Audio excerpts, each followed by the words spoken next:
नमस्कार छात्रों, आज हम पढ़ेंगे पृथ्वी की आंतरिक संरचना के बारे में। जैसा आपने देखा होगा, आप जब पृथ्वी पर खड़े होकर जब आसमान की तरफ देखते हो तो आपको खुला नज़र आता होगा, लेकिन वह खुला न होकर उसमें भी परतें होती हैं जो आपको आने वाले आगे के अध्यायों में पढ़ाया जाएगा। वैसे ही पृथ्वी के अंदर भी बहुत सारी परतें होती हैं जिनका हम बारी बारी से अध्ययन करेंगे, लेकिन अध्ययन से पहले इसको ज्ञात करने के जो स्रोत होते हैं, जो सोर्स होते हैं, उनके बारे में जानकारी प्राप्त करेंगे। इस जानकारी को प्राप्त करने के दो सोर्स होते हैं, जैसा कि आपको स्क्रीन पे दिखाई दे रहा होगा। इनमें प्रत्यक्ष और अप्रत्यक्ष होते हैं। प्रत्यक्ष होते हैं उन्हें हम प्राकृतिक कहते हैं, और जो अप्रत्यक्ष होते हैं उन्हें अप्राकृतिक स्रोत कहा जाता है। उनमें से मैं पहले जो जिक्र करूँगा, प्रत्यक्ष स्रोत के बारे में जिक्र करेंगे, जिसमें घनत्व है, डेंसिटी।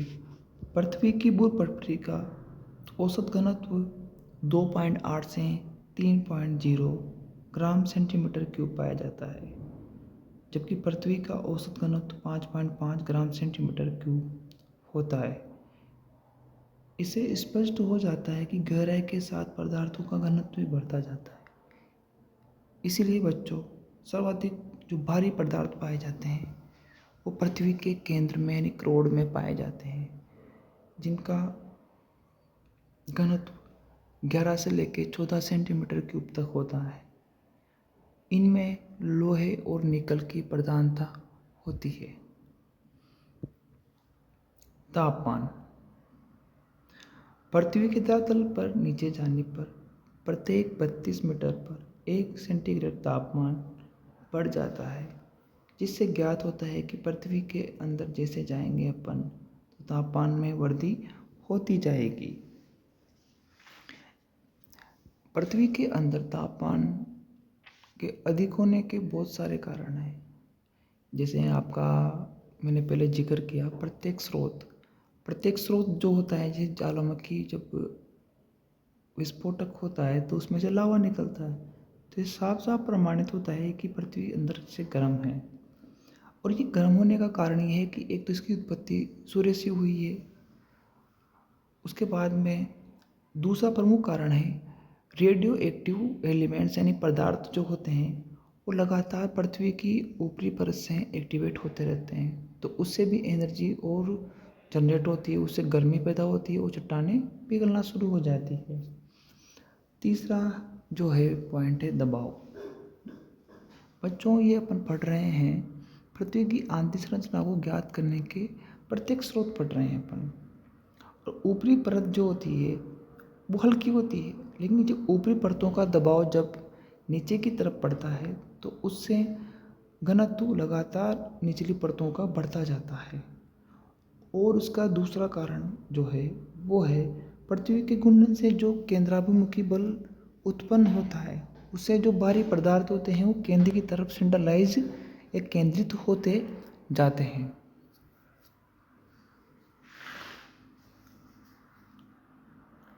ज्वालामुखी क्रिया। ज्वालामुखी क्रिया होती है तब उसमें गीजर धुआं आदि धरातल के नीचे अधिक तापमान के सूचक होते हैं। वास्तव में ऊपरी जो परत होती है उसका दबाव निचली परतों पर पड़ता है, जिससे उनका गलनांक बिंदु ऊंचा हो जाता है और वो ठोस आचरण करती है। किंतु यदि किसी कारणवश दबाव कम हो जाए तो निचली चट्टानें मैग्मा में परिवर्तित होकर लावा के रूप में धरातल पर प्रकट होती है। ये तो थे आपको प्रत्येक स्रोत, जिसमें ज्वालामुखी, दबाव, तापमान, घनत्व आदि पृथ्वी की आंतरिक संरचना को ज्ञात करने के प्रत्येक स्रोत थे। अब इसके बाद में कुछ एक दो बिंदु हैं जो अप्रत्यक्ष स्रोत भी होते हैं, जैसे पृथ्वी में जो सोलर सिस्टम का ही एक भाग है और अंतरिक्ष में जो भी एलिमेंट्स बने हुए हैं वो किस किस तरह पदार्थों से हैं, तत्वों से बने हैं, उसमें उल्काएं भी होती है। उल्काएं वो होती है जो अंतरिक्ष से अपने पृथ्वी पर टकराती है। पृथ्वी की बाहरी आंतरिक से गिरने वाली उल्काएं सकेंद्रीय परतें पाई जाती है। जिसे पृथ्वी के अंदर भी परतें पाई जाती है, वैसे उसमें भी परतें पाई जाती है। इस प्रकार पृथ्वी की संरचना भी ऐसी होने का अनुमान है। पृथ्वी का चुंबकीय क्षेत्र। पृथ्वी के चारों ओर एक चुंबकीय क्षेत्र फैला है, जो वैज्ञानिकों के अनुसार केंद्र में लोहे और निकल के पदार्थों के कारण ही संभव है। पृथ्वी एक स्वतः अर्जित डायनेमो की भांति भी कार्य करती है। 7वां है भूकंपीय तरंगे। पृथ्वी की आंतरिक संरचना की जानकारी का सबसे विश्वसनीय साधन है, जो अपने आचरण के माध्यम से घनत्व का बोध कराती है। जैसा कि पिछले अध्याय में पढ़ा है अपन ने भूकंप के बारे में। भूकंप में 3 तरह की वेव होती है, पी तरंगे, एस तरंगे और एल तरंगे। पी तरंगे प्राइमरी होती है और एस वाली सेकेंडरी होती है और एल तरंगे धरातलीय तरंगे होती है। अब जिसमें जो सबसे अधिक गति होती है वो पी तरंगों की होती है। जहाँ घनत्व ज़्यादा होता है तरंगे की गति बढ़ जाती है। तो उससे भी पृथ्वी की आंतरिक संरचना को ज्ञात करने के सबसे विश्वसनीय सूत्रों में से एक है। अभी तक ज्ञात सबसे गहरा प्रभेदन आर्कटिक महासागर में कोला क्षेत्र में किया गया है, जो लगभग 12 किलोमीटर गहरा है। यह भी पृथ्वी की आंतरिक संरचना को ज्ञात करने का एक सर्वोत्तम प्रयास किया गया। अब अपन पृथ्वी की आंतरिक संरचना के जितने भी प्रत्यक्ष और अप्रत्यक्ष होते हैं वो ज्ञात करने के उनके बारे में अपन पढ़ चुके हैं। अब उसके बाद में अपन पढ़ेंगे पृथ्वी की परतें, यानी उसकी लेयर्स कितनी होती है। पृथ्वी की लेयर्स के बारे में पढ़ेंगे। इसमें जो प्रथम परत होती है जिस पे समस्त मानव जाति और मानव जीवन संभव है, वह है क्रस्ट, जिसे भूपर्पटी के नाम से भी जाना जाता है। यह पृथ्वी की सबसे बाहरी परत है, जिसकी औसत मोटाई 30 किलोमीटर है और यह पृथ्वी के आयतन का 0.5% भाग है। और यह जो क्रस्ट है अपनी, वह आग्नेय व रूपांतरित चट्टानों से बनी हुई है। चट्टानों का जिक्र अपन ने किया है पहले अध्यायों में। उसमें 3 तरह की चट्टानें होती है। पहली चट्टान होती है आग्नेय चट्टानें। इस ज्वालामुखी के बारे में आप जानते हैं, ज्वालामुखी का जो लावा बाहर आता है, लावा बाहर आको मैग्मा के रूप में जब जमता है तो उससे मिट्टी का निर्माण होता है। मिट्टी यानी उस चट्टाने मतलब मिट्टी, और मिट्टी से बनती है अलग अलग प्रकार की परतें, लेयर्स। जो प्राथमिक चट्टान होती है उससे काली मिट्टी का निर्माण होता है। तो पहली चट्टान आग्नेय, फिर आग्नेय से ही बनती है अवसादी चट्टानें, और अवसादी और आग्नेय से बनती है कायंथ चट्टानें। पर्वतों के नीचे क्रस्ट की मोटाई अधिक पाई जाती है, 70 किलोमीटर तक पाई जा सकती है, और महासागरों के नीचे कम पाई जाती है। क्रस्ट को भी 2 भागों में बांटा जा सकता है, ऊपरी क्रस्ट और निचली क्रस्ट, जिनके मध्य कोनराड सीमा पाई जाती है। कोनराड सीमा होती है जो ऊपरी क्रस्ट और निचली क्रस्ट के बीच में घनत्व में अंतर पाया जाता है, उसे कोनराड डिसकंटिन्यूटी भी कहा जाता है। ऊपरी क्रस्ट का घनत्व 2.8 जबकि निचली क्रस्ट का घनत्व 3.0 ग्राम सेंटीमीटर क्यूब होता है। ऊपरी क्रस्ट को महाद्वीपीय क्रस्ट भी कहा जाता है, जिसमें ग्रेनाइट की प्रधानता और होती है, इसलिए इसे ग्रेनाइटिक क्रस्ट भी कहते हैं। पृथ्वी का सर्वाधिक प्राचीन चट्टानें ग्रेनाइटिक क्रस्ट पाई जाती है। निचली क्रस्ट को महासागरीय क्रस्ट भी कहा जाता है, जिसमें बेसाल्ट की अधिकता होती है। विश्व की सबसे नई चट्टानें बेसाल्टिक क्रस्ट में मिलती है, इसलिए महासागरीय क्रस्ट में बेसाल्ट लावा के दरारी उद्गार के कारण इस क्रस्ट का लगातार नवीनीकरण होता रहता है। मेंटल क्रस्ट के बाद में जो परत पाई जाती है वो मेंटल परत होती है।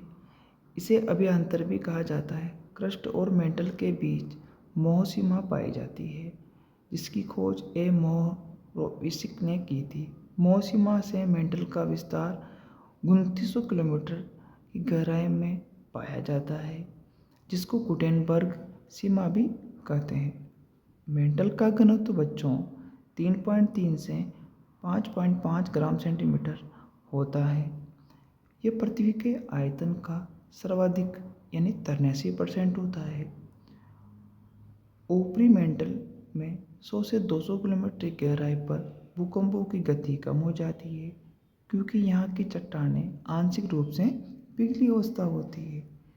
यह क्वेश्चन पॉइंट ऑफ व्यू से बहुत ही इम्पोर्टेंट है बच्चों। निम्न गति का मंडल कहते हैं इसे, यानी क्रस्ट और मेंटल के बीच में जो एक सेमी लिक्विड अवस्था पाई जाती है उसे एस्थेनोस्फेयर, निम्न गति मंडल, जोन ऑफ लो वेलोसिटी के नाम से भी जाना जाता है। ऊपरी मेंटल और निचली मेंटल के बीच 1000 किलोमीटर की गहराई पर रेपिड सीमा पाई जाती है। निम्न गति मंडल में पी तरंगों की गति कम हो जाती है और एस तरंगों की तो लगभग विलुप्ति हो जाती है। तो ये अपने मेंटल के बारे में पढ़ा। मेंटल वह परत होती है, मैं दोबारा दोहरा रहा हूँ, क्रस्ट के बाद में जो पाई जाती है उसके बाद वाली जो परत होती है उसे मेंटल परत भी कहा जाता है। कोर परत जो पृथ्वी की सबसे आंतरिक परतों में से एक है। जैसा कि आप चित्र में देख पा रहे हो, किसी फल को यदि काटोगे आप, उसकी आप लेयर उतारते जाओगे जो बीच वाला जो हिस्सा बचेगा, जो कोर होगा, उसे क्या कहते हैं, उसे बुक रोड भी कहा जाता है। जो सबसे आंतरिक और सबसे घनत्व वाला, सबसे गर्म, सबसे अधिक तापमान वाला हिस्सा होता है पृथ्वी का। जैसा कि मैंने पहले बताया था आपको कि जब कोई चीज़ को आप लगातार घुमाते जाओगे तो उसके जो बाहरी पदार्थ होते हैं वो सेंट्रलाइज होते जाते हैं। उसी तरह पृथ्वी जब लगातार गुणन करने से उसके जो बाहरी पदार्थ है वो केंद्र की ओर यानी सेंटर की ओर सेटेलाइट होते गए। मेंटल और कोर के मध्य में गुटेनबर्ग सीमा पाई जाती है। इस कोर का विस्तार 2900 किलोमीटर की गहराई से 6371 किलोमीटर तक है। गुटेनबर्ग सीमा के सारे तरल कोर में घनत्व बढ़कर दुगना यानी 100 ग्राम सेंटीमीटर क्यूब हो जाता है। कोर पृथ्वी के कुल आयतन का 16% है। कोर के दो भाग हैं, एक तो बाहरी कोर, एक आंतरिक कोर। दोनों के मध्य 5150 किलोमीटर गहराई पर संक्रमण सीमा यानी लेहमान सीमा भी पाई जाती है। कोर में लोहे व निकल की प्रधानता होती है। बाहरी कोर का घनत्व 10 से 12 ग्राम सेंटीमीटर क्यूब पाया जाता है, जो तरल अवस्था में है। अभी तरल अवस्था का सीधा सा लॉजिक ये है कि जब दो अलग अलग घनत्व वाली परतों में जब घर्षण होता है, जब फ्रिक्शन होता है, तो स्वाभाविक सी बात है कि उनमें एनर्जी उत्पन्न होती है। उनसे जो आसपास की जो चट्टानें होती है उनका मेल्टिंग पॉइंट यानी गलनांक बिंदु लगातार घट जाता है। यानी तापमान बढ़ेगा तो गलनांक बिंदु घटेगा, उससे चट्टानें पिघल जाती है, मैग्मा में तब्दील हो जाती है, तो वो एक प्लास्टिक फॉर्म में उपलब्ध हो जाती है। लेकिन वो उनका घनत्व लगातार बढ़ता रहता है, क्योंकि उन पर ऊपर क्रस्ट और मेंटल का दबाव भी होता है। आंतरिक कोर का घनत्व 3 से लेके 16 ग्राम सेंटीमीटर क्यूब तक भी पाया जाता है। आंतरिक कोर ठोस अवस्था में है, जहाँ पी तरंगों की गति पुनः बढ़कर 12 किलोमीटर पर सेकंड हो जाती है। अधिकतम तापमान होने के बावजूद भी आंतरिक कोर के ठोस आचरण करने का कारण यहाँ अत्यधिक दबाव के परिणामस्वरूप पाए जाने वाला अत्यधिक ऊंचा गलनांक है।